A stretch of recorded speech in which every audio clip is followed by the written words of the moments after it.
تاریخ کو اگر شور میں پڑھا جائے تو صرف فتنہ نظر آتا ہے،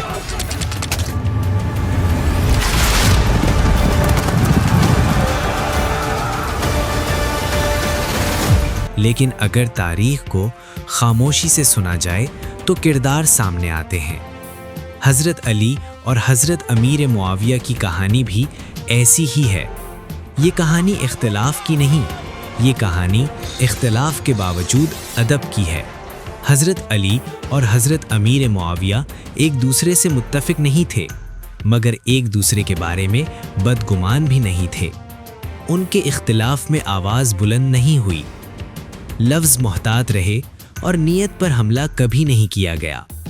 یہی وجہ ہے کہ تاریخ نے ان کے اختلاف کو اختلاف کہا، دشمنی نہیں۔ شاید اصل فرق ان کے زمانے اور ہمارے زمانے میں یہی ہے۔ وہاں اختلاف تھا مگر دل صاف تھے، اور یہاں اکثر دلوں میں کدورت ہے اور دلیل زبان پر۔ تاریخ آج بھی خاموش کھڑی ہے اور انتظار کر رہی ہے کہ اسے شور کے ساتھ پڑھا جاتا ہے یا سمجھ کے ساتھ۔ حضرت علی رضی اللہ تعالیٰ عنہ اور حضرت معاویہ رضی اللہ تعالیٰ عنہ کبھی ایک دوسرے کے دشمن تھے ہی نہیں۔ ولا بیعت قبل القصاص۔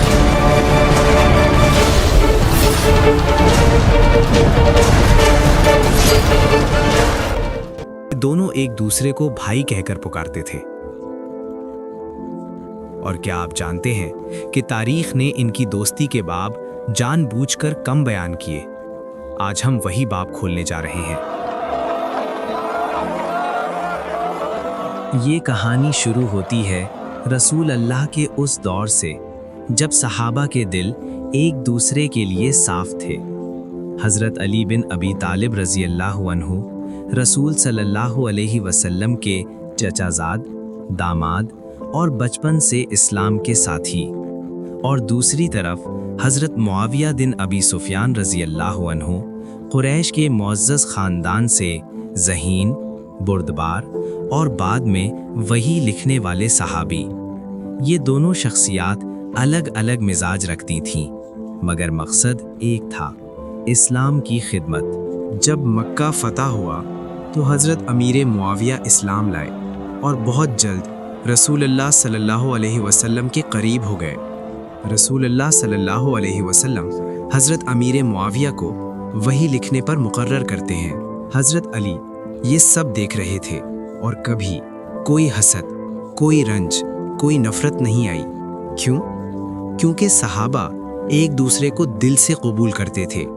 حضرت علی حضرت امیر معاویہ کو نہ صرف ایک مسلمان بلکہ ایک قابل انسان سمجھتے تھے۔ حضرت عمر کے دور میں حضرت معاویہ شام کے گورنر بنے۔ یہ تقرری کسی عام آدمی کی نہیں تھی، یہ ذمہ داری صرف قابل شخص کو ملتی تھی۔ حضرت علی اس تقرری کے خلاف نہیں تھے، بلکہ کئی مواقع پر حضرت علی حضرت معاویہ کے نظم و ضبط اور انتظامی صلاحیت کو سراہتے تھے۔ حضرت عثمان کے دور میں بھی یہ تعلق احترام پر قائم رہا۔ کوئی تلخی نہیں، کوئی الزام نہیں، کوئی دشمنی نہیں، یہاں تک کہ جب حضرت عثمان شہید ہوئے تو پوری امت ہل کر رہ گئی۔ حضرت علی رضی اللہ تعالیٰ عنہ غم سے نڈھال تھے، حضرت امیر معاویہ رضی اللہ تعالیٰ عنہ شدید صدمے میں تھے۔ فرق صرف یہ تھا کہ دونوں کا طریقہ مختلف تھا، مگر درد ایک تھا۔ حضرت علی رضی اللہ تعالیٰ عنہ چاہتے تھے کہ پہلے امت کو سنبھالا جائے، پھر انصاف ہو۔ حضرت امیر معاویہ رضی اللہ تعالیٰ عنہ چاہتے تھے کہ پہلے قاتلوں کا حساب ہو، پھر آگے بڑھا جائے۔ یہ اختلاف نیت کا نہیں تھا، طریقے کا تھا۔ یہ جاننا بہت ضروری ہے۔ نمبر 1، حضرت علی نے کبھی حضرت امیر معاویہ کو کافر، فاسق یا منافق نہیں کہا۔ نمبر 2، حضرت معاویہ نے کبھی حضرت علی کی فضیلت یا قرب رسول اللہ صلی اللہ علیہ وسلم کا انکار نہیں کیا۔ حضرت علی رضی اللہ تعالیٰ عنہ فرمایا کرتے تھے، ہمارا اور معاویہ کا اختلاف دین پر نہیں، امت کے معاملے پر ہے۔ یہ جملہ آج بھی ہمیں سوچنے پر مجبور کر دیتا ہے۔ جب بھی حضرت امیر معاویہ کے سامنے حضرت علی کا ذکر کیا جاتا تو کبھی بھی امیر معاویہ نے حضرت علی رضی اللہ تعالیٰ عنہ کے بارے میں کوئی برا لفظ نہیں بولا، اور نہ کبھی بے ادبی کی، اور حضرت علی نے بھی کبھی حضرت امیر معاویہ کو رسول اللہ صلی اللہ علیہ وسلم کے صحابی سے کم نہیں سمجھا آخر وقت تک۔ یہ وہ احترام تھا جو صرف صحابہ کے دلوں میں ہوتا ہے۔ حضرت علی اور حضرت امیر معاویہ نے قیامت تک کے آنے والے انسانوں کو بتا اور سکھا دیا کہ اختلاف کے باوجود دل صاف رکھا جا سکتا ہے۔ ہر اختلاف دشمنی نہیں ہوتا، ہر اختلاف نیت کی خرابی نہیں ہوتا، اور ہر اختلاف جنگ کا نام نہیں ہوتا۔ اگر وہ دونوں صحابی رسول اختلاف کے باوجود ایک دوسرے کا احترام کر سکتے ہیں تو ہم کون ہوتے ہیں ایک کو اچھا اور دوسرے کو برا کہنے والے؟ یہ سیریز فرقہ واریت پھیلانے کے لیے نہیں بلکہ دل جوڑنے کے لیے ہے۔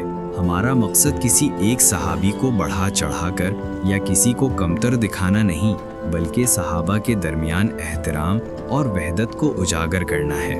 اگلی قسط میں ہم دیکھیں گے حضرت علی اور حضرت ابو بکر کی وہ قربت جسے بہت کم بیان کیا جاتا ہے۔ اگر آپ چاہتے ہیں کہ تاریخ نفرت سے نہیں حقیقت کے ساتھ سنی جائے تو اس سیریز کو ضرور فالو کریں۔